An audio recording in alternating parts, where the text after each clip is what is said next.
राम। माता रामो मत्पिता रामचन्द्रः। स्वामी रामो मत्सखा रामचन्द्रः। सर्वस्वं मे रामचन्द्रो दयालु। नान्यं जाने नैव जाने न जाने। अञ्जनानन्दनं वीरं जानकी शोकनाशनं। कपीशमक्षहन्तारं वंदे लंका भयंकरम। भक्ति भक्त भगवंत गुरु चतुर्नाम वपुए। इनके पद बंदन किए नाशत विघ्न अनेक। बोलिए श्री राघवेंद्र सरकार की जय। रामायण श्री राम कथा की जय। श्रीमद् गोस्वामी तुलसीदास जी महाराज की जय।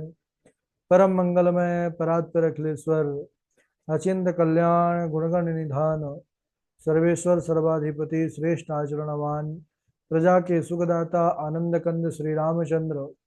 कौशल्या आनंद वर्धन अवध नरेंद्र नंदन श्री रघुनंदन। विदेह वन सवै जयंती जनक नरेंद्र नंदनी भास्वती जगदीश्वरी। माँ सुनैना की आंखों की पुतलिका विदेह जा जनक जा जनकाधिराज तनया जनक राज किशोरी। वैदेही मैथिली श्री राम प्राण वल्लभा श्री जानकी जी। इन दोनों युगल सरकार के पावन चरण अरविंदों पर कोटसा नमन नतमस्तक वंदन एवं अभिनंदन। तीनों मैया चारों भैयाओं के चरणों में कोटि कोटि प्रणति। अनंत बलवंत गुणवंत श्री हनुमान जी महाराज के पावन चरण कमलों पर कोटि कोटि प्रणाम। समस्त भूतादिक श्री राम मैं सब जग जानी। करहूँ प्रणाम जोर जुग पानी। हम सबका यह परम सौभाग्य कि श्री राम कथा मंदाकिनी पर अवगाहन करने का जीवन में सद सौभाग्य प्राप्त कर रहे हैं। कल के दिवस हम सब बड़े ही पावन प्रसंग पर बने हुए थे। प्रभु श्री राघवेंद्र सरकार का प्राकट्य अवध धाम पर हो चुका है। बड़भागी महाराज दशरथ के घर प्रभु अपने अंशों सहित 4 रूपों में प्रकट हुए हैं। प्रभु श्री राम माता कौशल्या के यहाँ और सुमित्रा के यहाँ जो है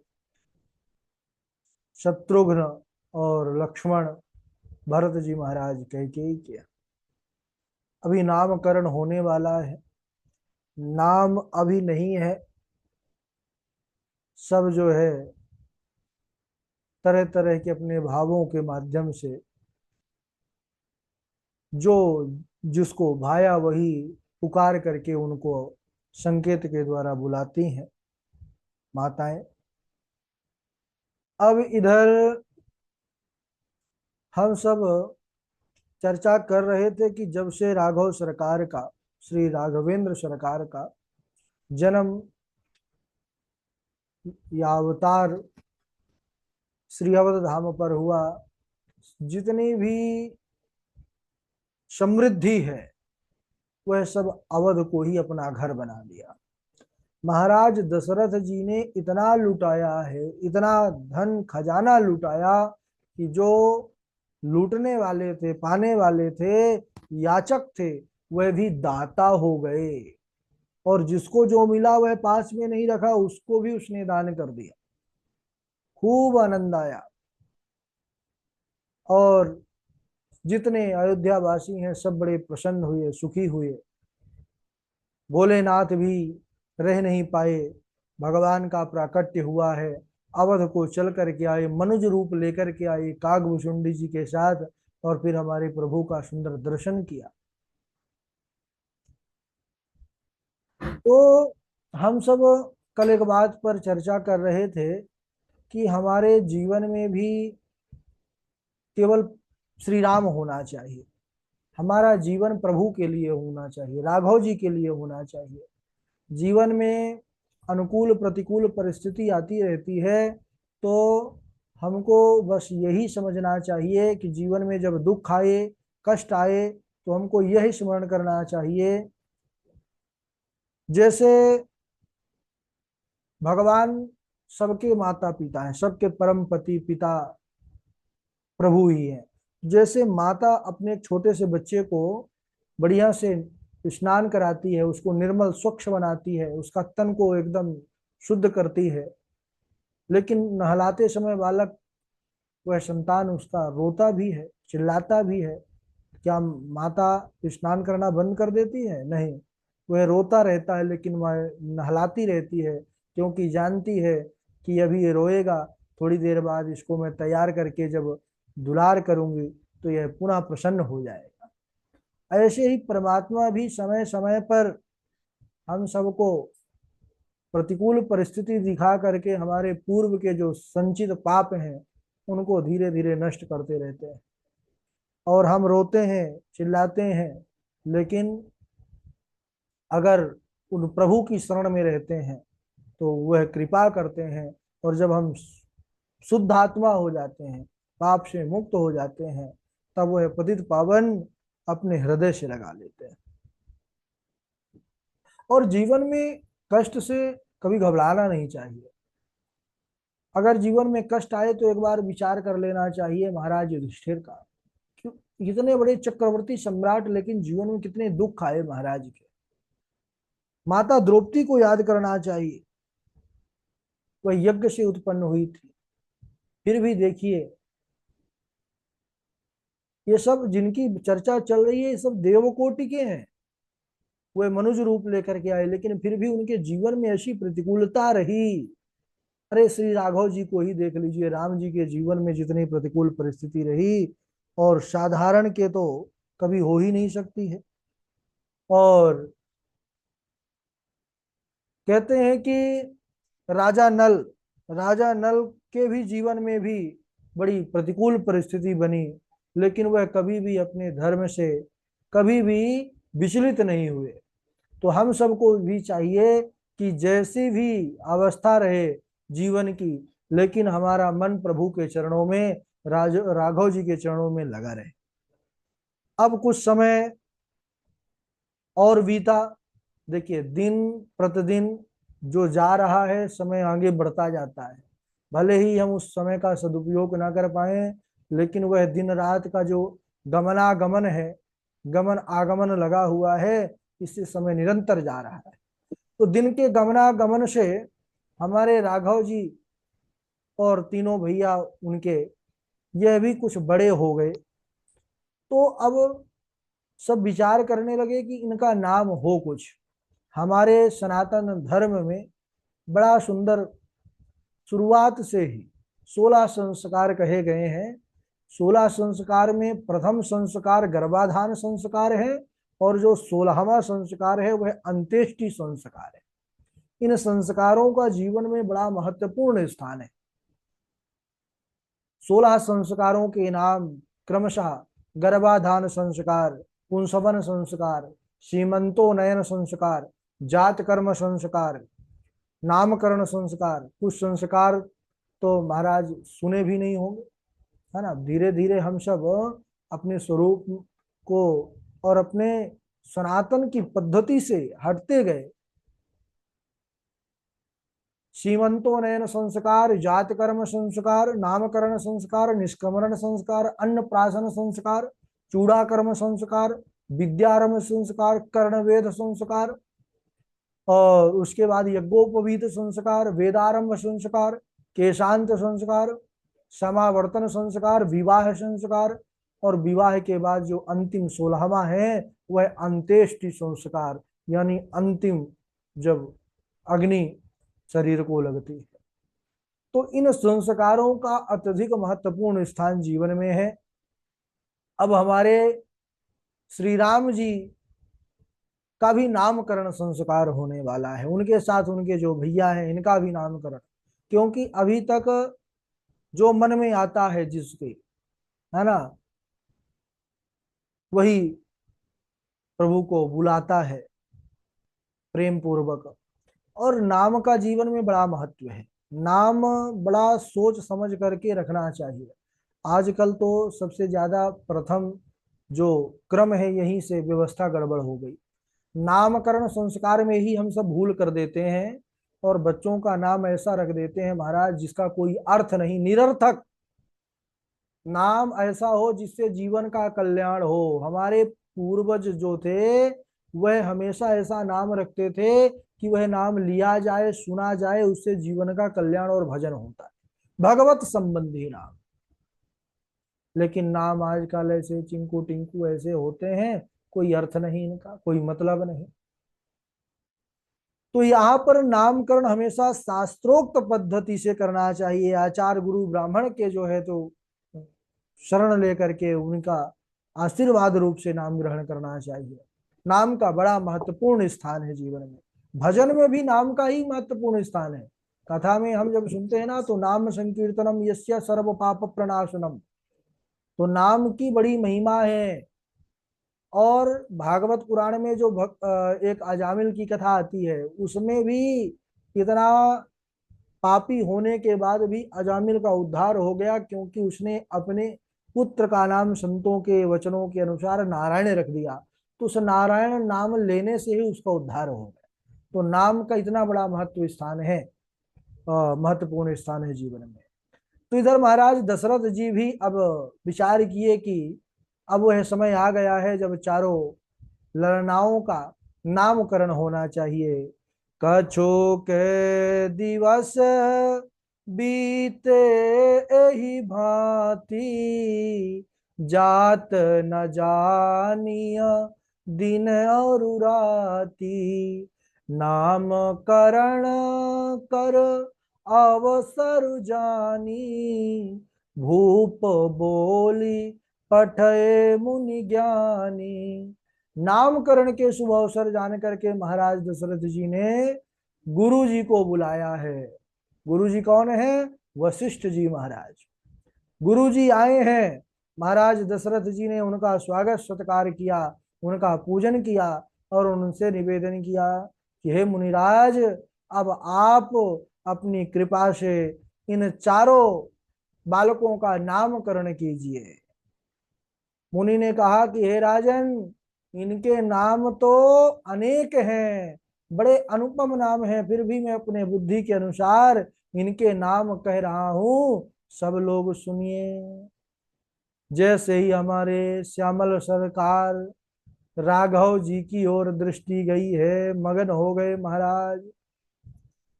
गुरु बाबा मगन हो गए, धन्य है प्रभु, इसी दिन के लिए तो मैंने पुरोहिताई लिया था रघुकुल की।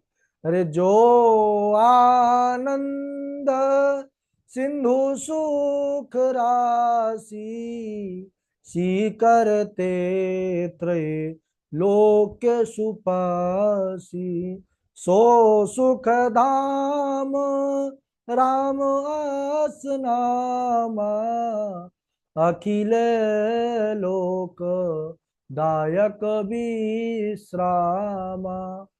जो आनंद सिंधु सुख राशि, ये जो सबसे बड़े तुम्हारे पुत्र हैं, ये कौशल्या के लल्ला, ये आनंद के समुद्र सुख के राशि हैं, जिनके एक कण से तीनों लोग सुखी होते हैं। ऐसे आपके सबसे बड़े पुत्र का नाम राम है, जो सुख के भवन और संपूर्ण लोकों को शांति प्रदान करने वाले हैं। अखिल लोकदायक विश्रामा, जैसे ही दो अक्षर का नाम राम, यह सब अयोध्या वासियों ने सुना, माताओं सहित सबके मन में तुरंत विश्राम हो आया और सब एक साथ अयोध्या वासी पुकार पड़े, बोलिए राम लला सरकार की जय, राम लला सरकार की जय। इस प्रकार राघव जी का बड़ा पावन नामकरण हुआ। साहब जो है प्रसन्न हो गए महाराज गुरु जी के वचनों को सुन करके। श्री राम जी जीवन में विश्राम प्रदान करने वाले हैं। किसका?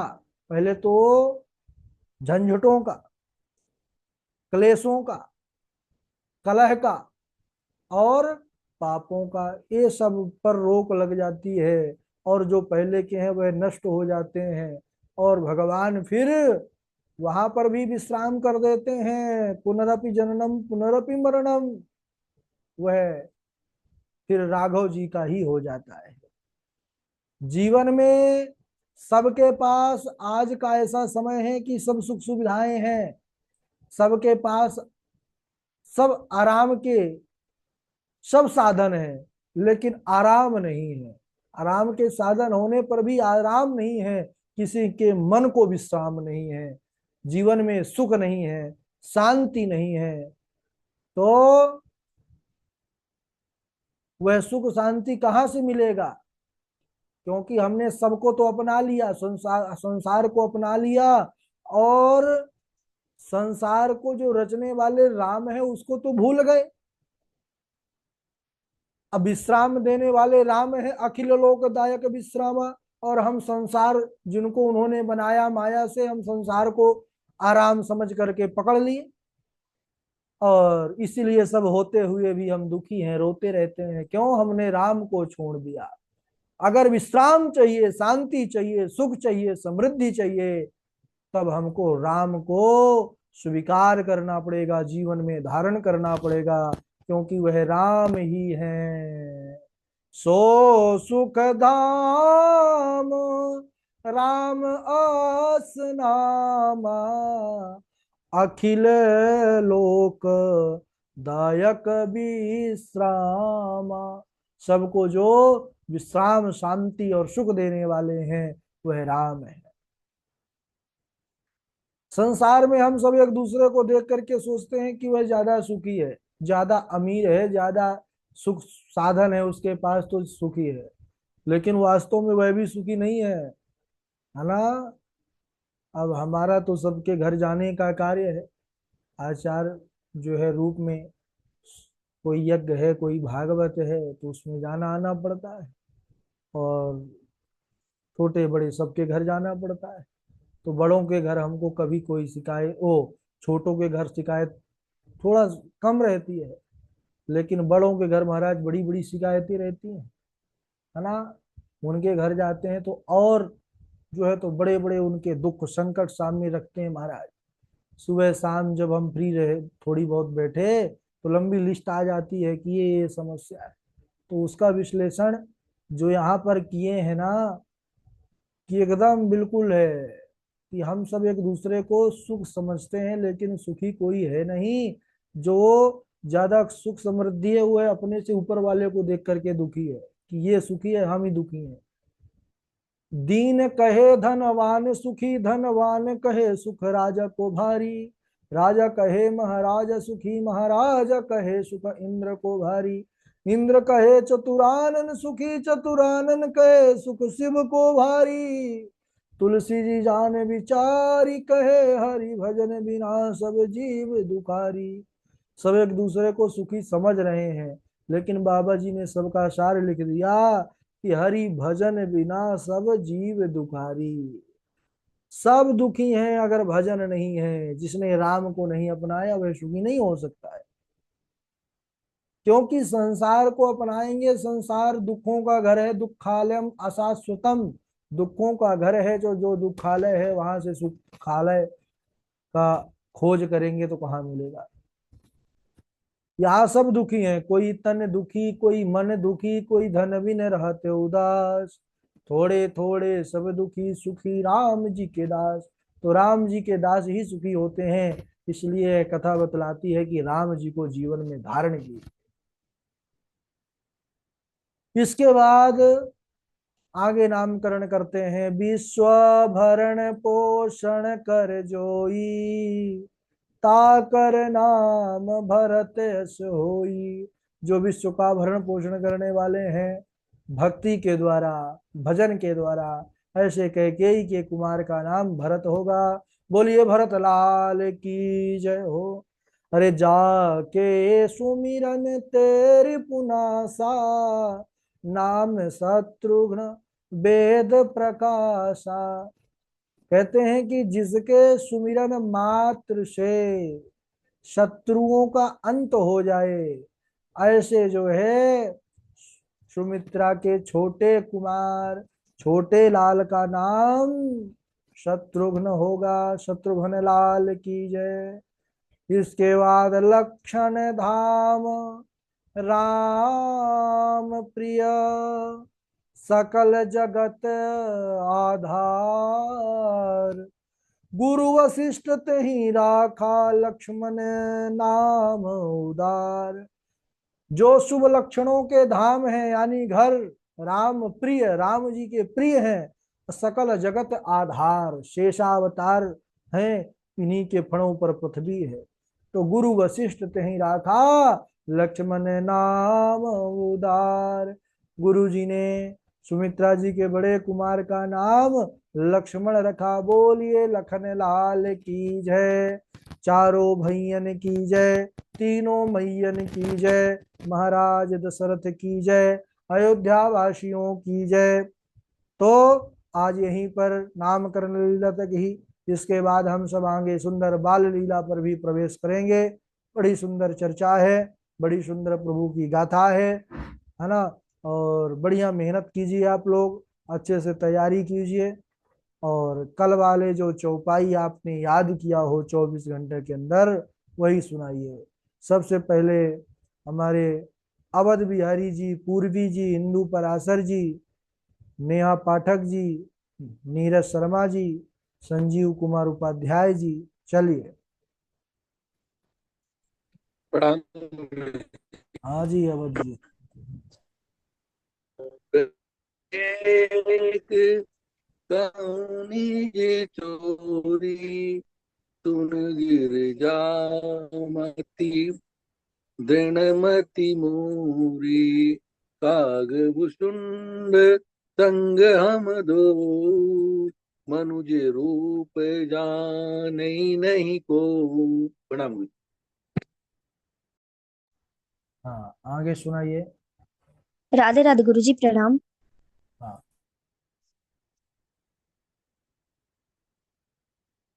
सुनी शिशुरुदन परम प्रिय वाणी शब्दम चली आई सब रानी। दशरथ पुत्र जन्म सुनि काना मानव ब्रह्मा नंद समाना। परमानंद पूरी मन राजा कहाँ बुलाई बजावा बाजा। राधे राधे गुरु जी प्रणाम। हाँ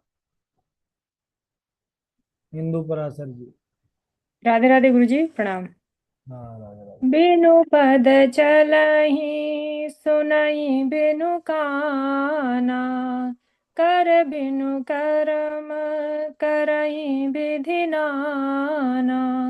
आनन रहित सकल रस भोगी बिनु बानी बक बड़ जोगी। तन बिनु परस नयन बिनु देखा ग्रही घ्राण बिनु बास शेषा। असी सब भांति अलौकिक करनी महिमा जासु जाय नहीं बरनी। राधे राधे गुरु जी।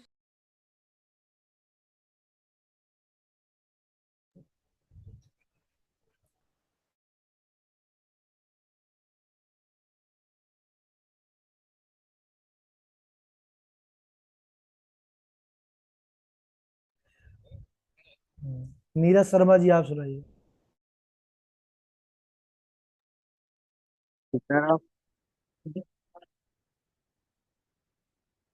को मुखहीना विफल मुख